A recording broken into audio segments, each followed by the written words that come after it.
Hi everybody, this is the Baseball Head, the amazing, spectacular, terrific, the great one, the People's Champion.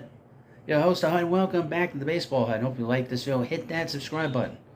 So I'm going to give you sort of an update on the Mets, but before, as we get into the winter meetings, a couple of things you need to keep an eye on for this week is the 2024 MLB Draft Lottery.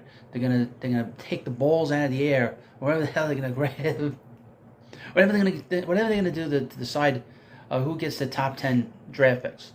I'll have a video on the prospect hut in a little bit. You need to watch that video, and I will talk about the draft. This is a very important draft because the Mets get a top 6 pick. They could get a really interesting player. Doesn't mean he's going to be an elite player. Who knows? Who knows? I haven't gone through the draft of 2024, but we will get to it. And of course, the winter meetings start on Monday. All the teams have gone to Nashville, Tennessee, and they're going to be wheeling and dealing. But a little update on the Mets situation. Yoshi, what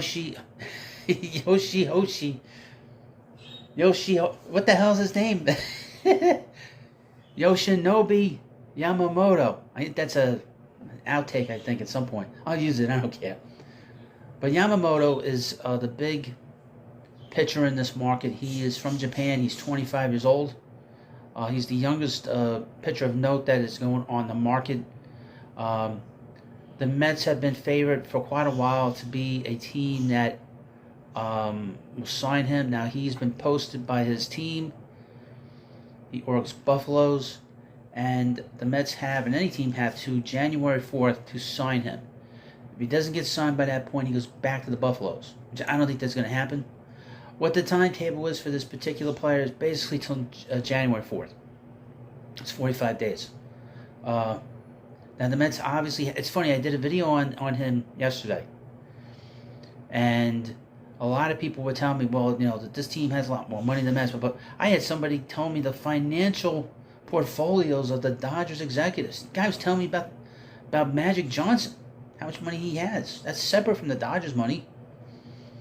But anyway, be that as it may, there are really 3 teams that have emerged as teams that could sign him. The Mets, as we know, we talked about that.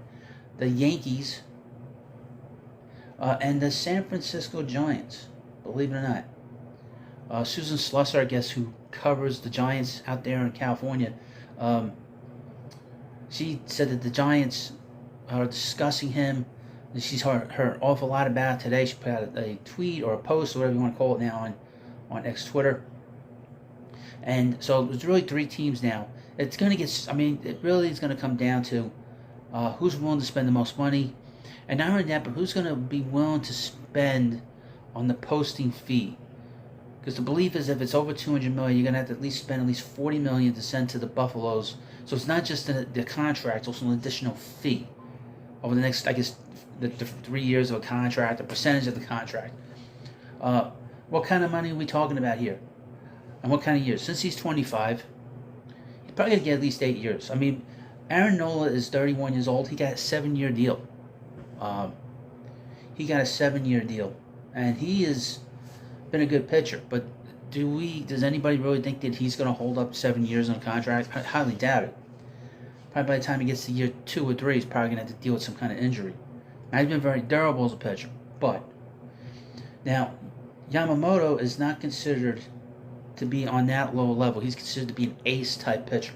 He's considered to be better than Kodai Senga, which is saying a lot because Senga pitched like an ace the last 2 months of the season for our favorite team, America's team, the Mets. And Yamamoto is considered to have a better forkball than Senga does. So he has a better out pitch. He's considered to be a better pitcher. He's been a dominant pitcher in Japan over the last 3 years in particular. And we will see how quickly this process works out. Hopefully we get this over with this week. So we're not dealing with being on pins and needles to see what direction the Mets are going to go in. Now, this is a separate thing, I think, from Jordan Montgomery. I did a video on him earlier saying the Mets were very interested in him. They put him ahead of Blake Snell, and of course they put him ahead of Eduardo Rodriguez. Now, I made a crack about Blake Snell, and somebody got very uptight about it. Didn't like that I made fun of him. But I don't care. But Montgomery's somebody to keep an eye on too with the Mets, especially this week. I've not heard anything really today now, except for one play, and that's on a side note, Jung-ho Lee. I did a video earlier this afternoon on Jung-ho Lee, and that the Mets have a strong interest in him. That's coming from Bob Nightingale of USA Today. Now, you can find all this stuff online. You just Google the names and you'll find out all this stuff. It's pretty simple stuff. It's what I do all the time, is find out information on all these players. But that's what I've been hearing today, is the Mets are very interested in Jung-ho Lee. And I would think that he'd be of interest to us because you could probably bat him leadoff and maybe you put Brandon Nimmo in the middle of the lineup. Brandon might not have outgrown being a leadoff hitter, especially if he's going to hit 20 home runs. Maybe you can bat him behind Pete Alonso and finally get Pete a actual number 5 hitter that will protect him in the lineup. Because obviously we know Nimmo is not an automatic out at all. So, now to go back to Yamamoto, he's going to get a big contract. He's going to get 8 years, $250 million. There was talk about it earlier online about a $300 million contract. I think it's a little outrageous, but the money's going up. So as long the price tag is going up, the teams will start to get whittled away. Now the Giants are desperate to bring in a star player, and they've not done that for a few years. And obviously they don't have a Hall of Fame player like they had with Buster Posey. So they'd be desperate. The Yankees are desperate in a lot of ways. We'll get into that. I guess we'll get into it. That it seems like they're on the outs with the Padres with Juan Soto. I said this on the other channel about the Juan Soto proposed deal. The Yankees are grifting them. Do not fall for any of those players. None of those players the Yankees will trade for Soto will be anything good. I can guarantee you that. Well, hopefully keep our fingers crossed on Yamamoto. I really want him here. I know you want him here. If you're watching this video, you know you want him here. If you want him here, hit that subscribe button. If I was watching this video, I'd hit the subscribe button too to make sure that he is here. I mean, he would really help this team. It's just money. You don't have to lose. You're not losing any prospects in this deal. So, thank you for watching this video. Hopefully, we'll have some news pretty much this week. And of course, subscribe to the Baseball Hut. Thank you for watching. I'll see you later.